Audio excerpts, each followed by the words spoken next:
Praise and Worship, June 25, 2023.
Yung ating paghanga, pagsamba, yung pasasalamat natin sa Panginoon. Ayan, thankful po ba tayo ngayong umaga sa ating Panginoon? Amen. Ayan. Ito lang po, gawin natin siyang isang active na panalangin na nagpapahayag ng ating pagsunod at pag-asa sa Kanya. Sa pamamagitan po nito, tinutuntun natin yung pagmamahal at pagsamba natin sa ating Diyos. Ready na po ba tayo ulit na sumamba sa Kanya ngayong umaga? Ayan. Dahil po dyan, patuloy po natin purihin ang ating Panginoon habang inaawin ang sa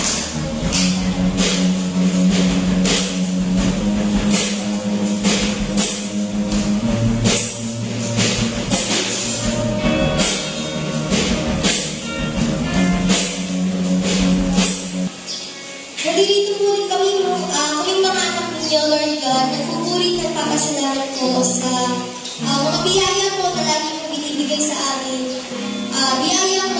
Biyayang siksik, liglig at umaagaw, Lord God. Tunay po nagpapasalamat kami dahil minsan hindi po namin naranasan, hindi po namin naisip na kami po inyong pinababayaan po sa bawat araw kung dumarating, Lord God, sa aming mga buhay. Dito po kami mga anak ninyo, Lord God. Dito po sila, Lord God. Kinakausap ka through prayer, Lord God.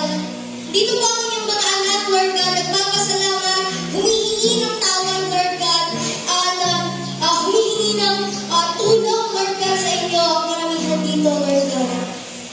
Alam po namin na itong mga sana, mga what-ifs sa aming mga puso't isipan, Lord God, na aming binabanggit sa inyo.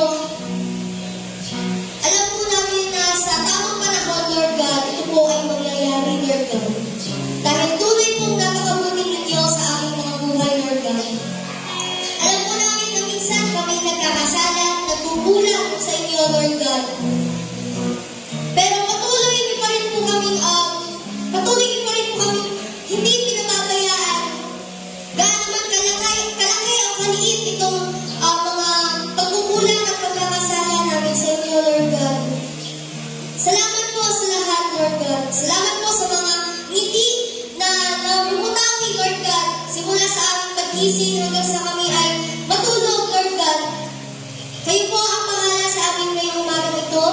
Kayo po ang maging patnubay at gabay, Lord God, ng bawat isang narinito ngayon. Sana po kayo po ang makita ng inyong mga anak, Lord God, na